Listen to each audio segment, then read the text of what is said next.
Hello friends, ओम श्री गणेशाय नमः।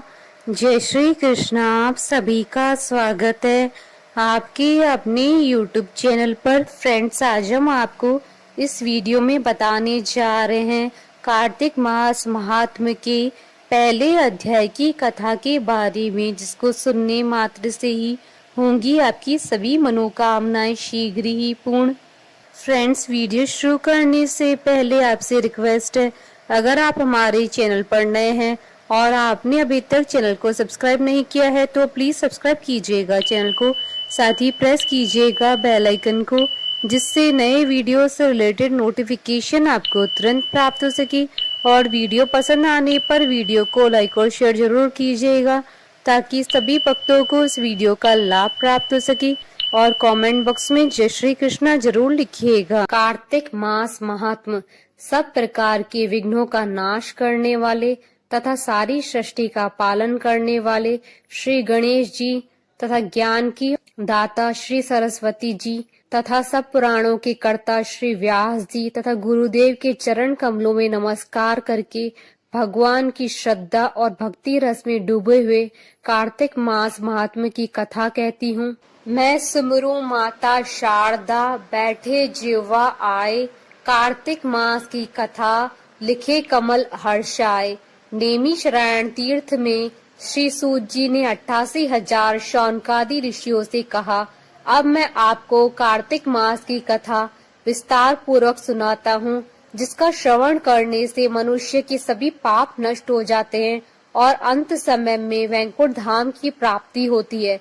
सूत जी ने कहा, श्री कृष्ण जी से अनुमति लेकर देव ऋषि नारद के चले जाने के पश्चात सत्यभामा प्रसन्न होकर भगवान कृष्ण से बोली, हे प्रभु, मैं धन्य हुई, मेरा जन्म सफल हुआ। मुझ जैसी त्रिलोकीय सुंदरी के जन्मदाता भी धन्य है, जो आपकी 16,000 स्त्रियों के बीच में आपकी परम प्यारी पत्नी बनी। मैंने आपके साथ नारद जी को वह कल्प वृक्ष आदि पुरुष विधि पूर्वक दान में दिया, परंतु वही कल्प वृक्ष मेरे घर लहराया करता है। यह बात मृत्युलोक में किसी स्त्री को ज्ञात नहीं है। हे त्रिलोकीनाथ, मैं आपसे कुछ पूछने की इच्छुक हूँ। आप मुझे कृपा कार्तिक मास की कार्तिक महात्म्य की कथा विस्तार पूर्वक सुनाइए, जिसको सुनकर मेरा हित हो और जिसके करने से कल्प पर्यंत भी आप मुझसे विमुख न हो।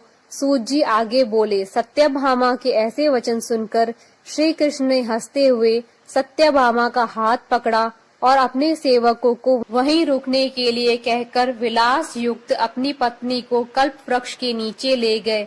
फिर हंसकर बोले, हे प्रिय, 16,000 रानियों में से तुम मुझे प्राणों के समान प्यारी हो। तुम्हारे लिए मैंने इंद्र एवं देवताओं से विरोध किया था। हे कांते, जो बात तुमने मुझसे पूछी है उसे सुनो। एक दिन मैंने तुम्हारी इच्छा पूर्ति के लिए गरुड़ पर सवार होकर इंद्र लोक जाकर कल्प वृक्ष मांगा। इंद्र द्वारा मना किए जाने पर इंद्र एवं गरुड़ में घोर संग्राम हुआ और गोलोक में भी गरुड़ जी गौओं से युद्ध किया। गरुड़ जी की चोंच की चोट से उनके कान व पूंछ कटकर गिरने लगे, जिससे 3 वस्तुएं उत्पन्न हुई। कान से तंबाकू, पूंछ से गोभी और रक्त से मेहंदी बनी। इन तीनों का प्रयोग करने वाले को मोक्ष नहीं मिलता। तब गौओं ने भी क्रोधित होकर गरुड़ पर वार किया, जिससे उनके 3 पंख टूटकर गिर गए। इसके पहले पंख से नीलकंठ, दूसरे से मोर और तीसरे से चकवा चकवी उत्पन्न हुए। हे प्रिय, इन तीनों का दर्शन करने मात्र से शुभ फल प्राप्त हो जाता है। यह सुनकर सत्यभामा ने कहा, हे प्रभु, कृपया मुझे मेरे पूर्व जन्मों के विषय में बताइए कि मैंने पूर्व जन्म में कौन कौन से दान, व्रत व जप नहीं किए हैं।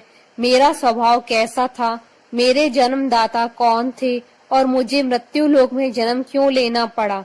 मैंने ऐसा कौन सा पुण्य कर्म किया था जिससे मैं आपकी अर्धांगिनी हुई। श्री कृष्ण ने कहा, हे प्रिय, अब मैं तुम्हारे द्वारा पूर्व जन्म में किए गए पुण्य कर्मों का विस्तार पूर्वक कहता हूँ, उसे सुनो। पूर्व समय में सतयुग के अंत में मायापुरी में अत्रि गोत्र में वेदांत का ज्ञाता देव शर्मा नामक एक ब्राह्मण निवास करता था।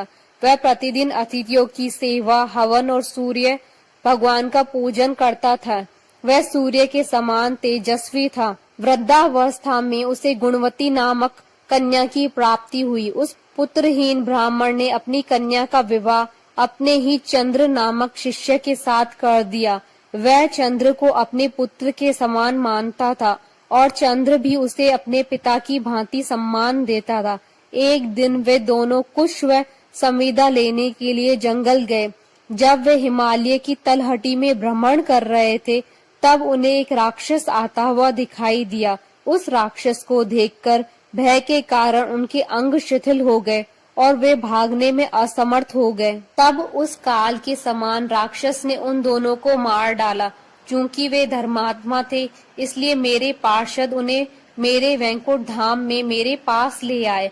उन दोनों द्वारा आजीवन सूर्य भगवान की पूजा किए जाने के कारण मैं दोनों पर अति प्रसन्न हुआ। गणेश जी, शिव जी, सूर्य व देवी, इन सब की पूजा करने वाले मनुष्य को स्वर्ग की प्राप्ति होती है। मैं एक होता हुआ भी काल और कर्मों के भेद से 5 प्रकार का होता हूँ। जैसे एक देवदत्त, पिता, भ्राता आदि नामों से पुकारा जाता है। जब वे दोनों विमान पर आरूढ़ होकर सूर्य के समान तेजस्वी, रूपवान, चंदन की माला धारण किए हुए मेरे भवन में आए, तो वे दिव्य भोगों को भोगने लगे। कार्तिक महात्मा पहला अध्याय संपन्न। बोले भगवान विष्णु जी की जय, सनातन धर्म की जय। हमारे साथ इस वीडियो में अंत तक बने रहने के लिए आपका धन्यवाद। ओम श्री गणेशाय नमः। जय श्री कृष्णा।